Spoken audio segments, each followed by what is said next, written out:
Hi everybody, it's Alisa Murray here in the Sweet Life Kitchen, and today I'm going to show you guys how to take some dough and some brie with some leftover figs that are ripe and need to be used, a little bit of lemon, some honey and nuts, and create an absolutely gorgeous dessert or an appetizer, or even something that you can nibble on while you're watching a movie with your family or your friends. So we're going to get started. The first thing I want you to do is I want you to take those figs that we've got, and I want you to just take the tops off of them and slice them in half and stick them in a little pot because there's not many of them. That's the reason why we're trying to use them up. So I'm showing you how to do a really easy recipe with some stuff that you probably already have just in your refrigerator. And of course, if you don't have figs, you could use raspberries, you could use strawberries. My favorite is figs or raspberries. But with the raspberries, I don't usually put the honey and the nuts. But there's something about a fig and nuts and honey. They just go together like peas and carrots, actually. So I'm going to go over here to my sugar jar, and I'm going to grab myself about, I don't know, about a half a cup of sugar, just enough, as Nana would say, to get them covered up good. And then I'm going to take a lemon and half it. I've rolled it a little bit, and I want to just squeeze that over those figs and that sugar, just like that. And you can use your fingers to keep from getting those seeds in there. It's a little trick. I'm sure you guys already know how to do that too. All right, so I'm going to stick this on the stove and let that sugar dissolve and let those figs get really squished down and cooked up a little bit. So it's almost like whenever you're starting to make, for those of you guys watching my jam recipes, this is kind of the beginning of making jam. So you're going to make like a fig jam that we're not going to need to do any canning for, obviously, because we're putting it right directly into this brie and this dough. So the next thing I want you to do is I want you to take your dough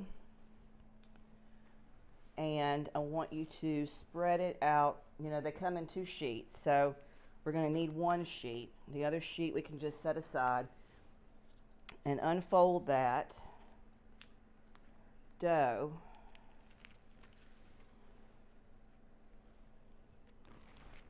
Keep an eye on what you're doing over there on the stove too, because you don't want that to get burned. Just let those figs get all cooked up and gorgeous.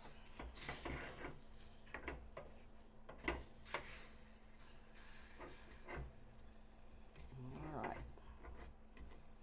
let that keep cooking along. That's probably going to take you about 10 minutes to let these figs get straight.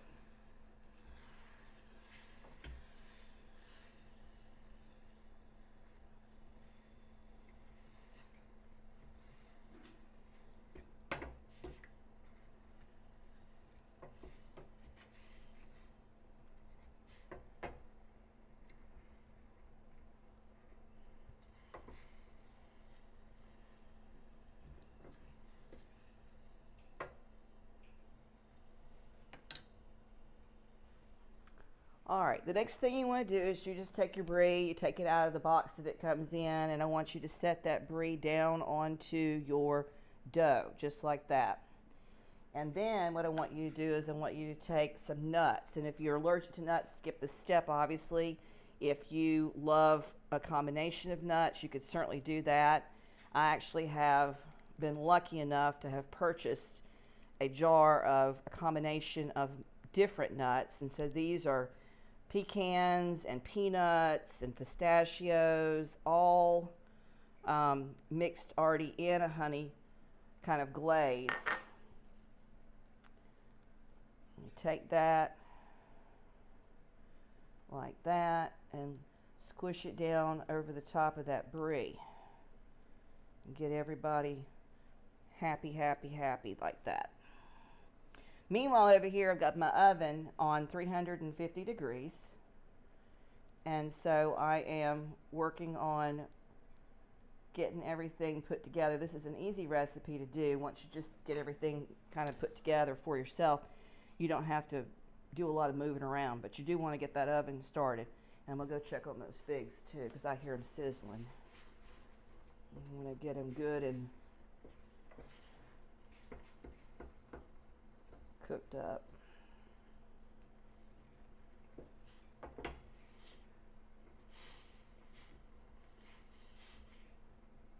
All right. They look yummy.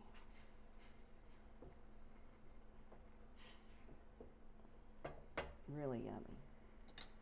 All right, I'm going to turn those off, and I'm going to pull them off the stovetop. And what I want to do is take a slotted spoon, and I want to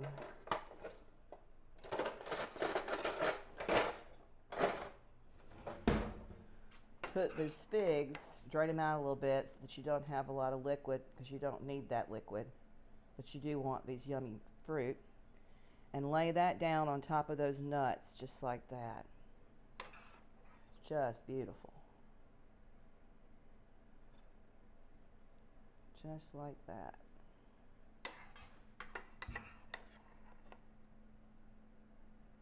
If you've got fig preserves in your pantry, you could do that too. If you've got raspberry preserves or another preserves of a fruit that you like, you could certainly do that too. There's no reason why you'd have to use fresh fruit. I just happen to have it, and that's one of the reasons why I wanted to make this recipe, is to show you that you can find another use for those just last 6 figs that are sitting in your refrigerator. I want you to take your corners, and I want you to pull your corner to the top, and pull your corner to the top, and then tuck that in there just like that.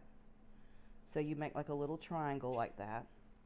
Do the same thing down here. Pull it up to the top, and pull this up to the top, and pull the bottom in and make your little triangle and tuck them in.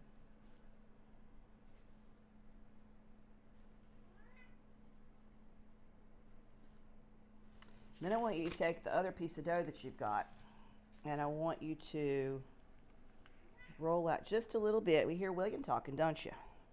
William likes to be on YouTube. I'm convinced he wants his own show. I'm probably going to, you do, don't you? You want your own show. I know. Well, one of these days, Mama is going to put together a little show for just me and you. And we'll just sit and talk to everybody, and we'll have kitty cat talk. Won't that be fun? Especially for my dog lovers.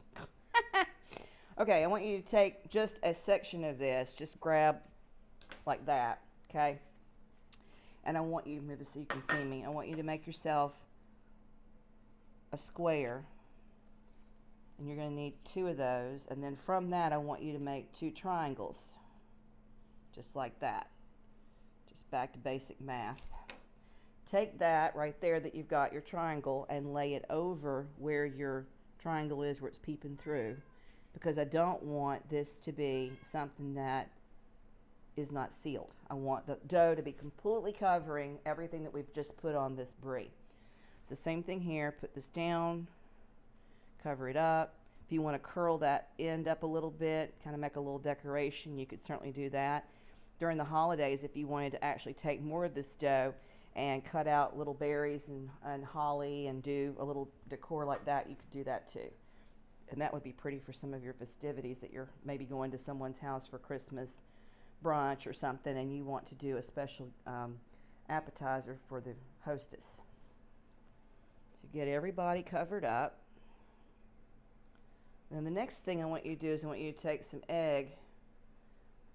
Before you do that, I want you to carefully lift this, it's going to be heavy, off of the countertop, and I've sprayed this so that it won't stick, and put that down just like that.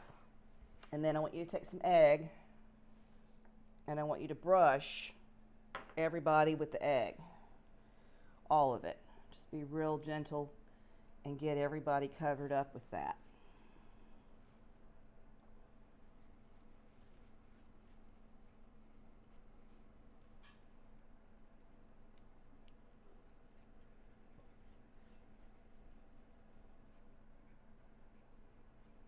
That's what's going to help it seal those edges that you just added those pieces. It's also going to make that dough turn that gorgeous brown color that we all just love to see whenever we're baking. So the next thing I want you to do, we're going to put this in the oven, 350. We're going to keep an eye on it.